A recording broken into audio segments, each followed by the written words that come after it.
Imagine a warrior king who rose from exile to forge an empire with blood and brilliance, a man whose name still echoes as both hero and tyrant. This is the story of Shaka Zulu. Will you see him as a legend or a warlord? Welcome, history enthusiasts, to an epic journey into the heart of 19th century Africa. Today, we're unraveling the life of Shaka Zulu, born in 1787 in what's now South Africa's Natal province. From an outcast child to the architect of the mighty Zulu kingdom, Shaka's tale is packed with ambition, military genius, and shocking brutality. How did one man transform a small clan into a powerhouse that defied empires? Grab a seat, hit that like button, and subscribe with the bell icon to dive deep into this gripping saga with us. Early life and exile. Shaka was born into the Zulu clan, a small group within the broader Bantu people of sub-Saharan Africa. His father, Senzangakona, was the chieftain of the Zulus, ruling since around 1781. As was customary in Zulu society, Senzangakona had multiple wives and many children, giving Shaka numerous half-brothers who would later shape his life and the Zulu kingdom's history. Shaka's mother, Nandi, a chief of the neighboring Langeni clan. However, Nandi was not married to Senzangakona at the time of Shaka's birth, making Shaka illegitimate in the eyes of the Zulu clan. This illegitimacy led to a harsh childhood. Nandi and Shaka were cast out, forced into a nomadic existence. In the late 18th century, they found refuge with the Mthethwa people, a more powerful Bantu group. Here, Shaka's talents as a fighter emerged. By his teenage years, he joined the Mthethwa's warrior class, excelling in combat. His skills were remarkable, but so was his propensity for violence. In one instance, King Dingiswayo, the Mthethwa leader and Shaka's mentor, sent him on a cattle raid against the Amambata people. What was meant to be a limited operation turned deadly when Shaka ordered his troops to pursue and kill many of the tribe. Dingiswayo reprimanded him, emphasizing that the Mthethwa did not seek to exterminate others, a lesson Shaka did not fully heed. Zulu society and Bantu culture. To understand Shaka's rise, we must explore the world he was born into. The Zulus, like other Bantu peoples, spoke Bantu languages and centered their economy around cattle, which provided meat, milk, and wealth. By the late 18th century, the Zulu population and their herds had outgrown their traditional lands between the Tugela and Pongola rivers. This led to expansion southwest, displacing the Khoikhoi people, though the Zulus remained under the influence of the Nguni kingdom, particularly the Ndwandwe clan. Zulu society was organized into small clans, each led by an Nkosi, or chief, whose household included multiple wives and children. Below them were kraals, homesteads, housing individual families and their livestock. Cattle were the cornerstone of Zulu life, serving as currency, a measure of wealth, and even payment for wives in their polygamous culture. Religion played a central role, with beliefs in ancestral spirits and magic, overseen by witch doctors during rituals like fire ceremonies. Technologically, the Zulus were primitive, using wooden tools and basic iron forges to craft spear tips, like the 6-foot assegai, their primary weapon. Warriors, called impis, fought in massed formations with minimal tactics, relying on numbers and wooden shields covered in cowhide. Shaka's rise to power. Shaka's ascent began in 1816, when his father, Senzangakona, died.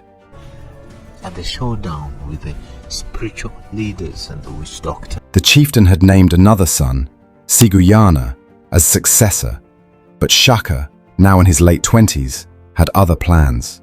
With the support of Dingiswayo and the Mthethwa, Shaka orchestrated Siguyana's assassination by another half-brother, Ngwadi. Backed by a Mthethwa military escort, Shaka returned to the Zulu clan, executed supporters of the old regime, and claimed the throne. His rule began ruthlessly, setting the tone for his reign. In 1817, tragedy struck when Dingiswayo was captured and executed by the Ndwandwe king, Zwide Langa, during a conflict. The Mthethwa submitted to Shaka's leadership, effectively merging with the Zulus. This sparked the Ndwandwe Zulu War, 1817 to 1819, a defining period for Shaka's kingdom. The war culminated in the Battle of Gockley Hill in April 1818. Despite being outnumbered, Sweda's 12,000 warriors against Shaka's 6,000. Shaka's strategic innovations secured victory.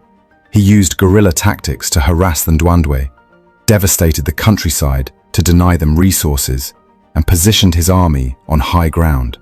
When the Ndwandwe bunched up, Shaka's forces pelted them with projectiles. A surprise attack by elite Zulu reserves broke the Ndwandwe lines, leading to a rout. Reports, possibly exaggerated, claimed 7,500 military and social reforms. Shaka's success stemmed from a military revolution. He replaced the long-range assegai with the Iklwa, a short, sword-like weapon ideal for close combat. He introduced the bullhorn formation, where the chest engaged the enemy head-on, while horns of younger, faster warriors encircled them. Shaka also organized warriors by age and ability, placing veterans in the center and younger fighters on the flanks. He enforced strict discipline and mandated teenage boys join the military. Social reforms supported these changes. Shaka shifted from a clan-based hierarchy to a merit-based system, promoting based on skill rather than birth. He curtailed the power of witch doctors, centralized religious authority, and conscripted children as military supply carriers. These reforms created a regimented state, enabling rapid conquests. European contact and expansion. By the 1820s, Shaka's kingdom faced new challenges: European settlers. The Portuguese had reached southern Africa in the 15th century, followed by the Dutch, who established the Cape Colony in 1652. By the late 18th century, British occupation during the French Revolutionary Wars, 1795, and the Anglo-Dutch Treaty of 1814 made Britain the dominant European power at the Cape. Displaced Dutch settlers, or Boers, migrated northeast, nearing Zulu territory. In 1822, British merchant Francis Farewell established a trading post at modern-day Durban, formalizing contact with the Zulus. Europeans like Nathaniel Isaacs and Henry Francis Finn, who lived among the Zulus, documented Shaka's reign. Finn, a physician, treated Shaka for a wound, earning land and adopting Zulu customs, including polygamy.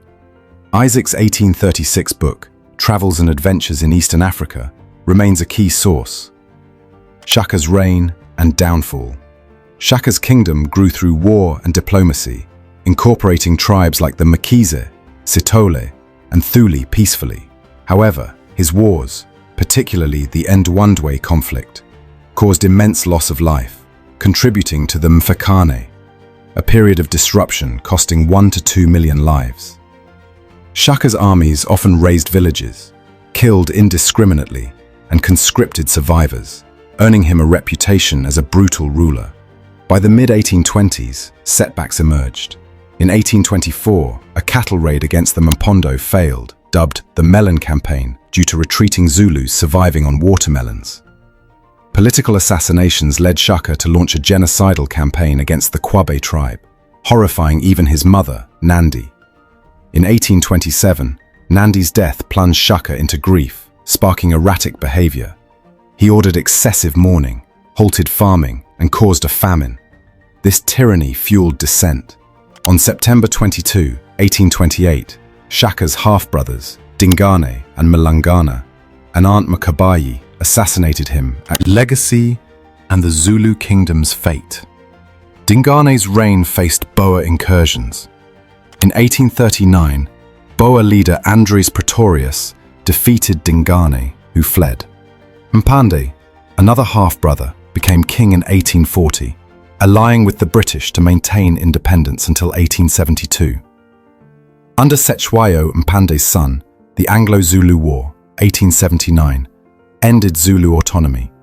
Despite a stunning victory at Isandwana, British forces crushed the Zulus at Ulundi, annexing Zululand in 1887. Conclusion: hero or warlord? Was Shaka a hero who built a kingdom that resisted European encroachment? Or a warlord who slaughtered his own people for power? His military genius and state building are undeniable, but so is the bloodshed.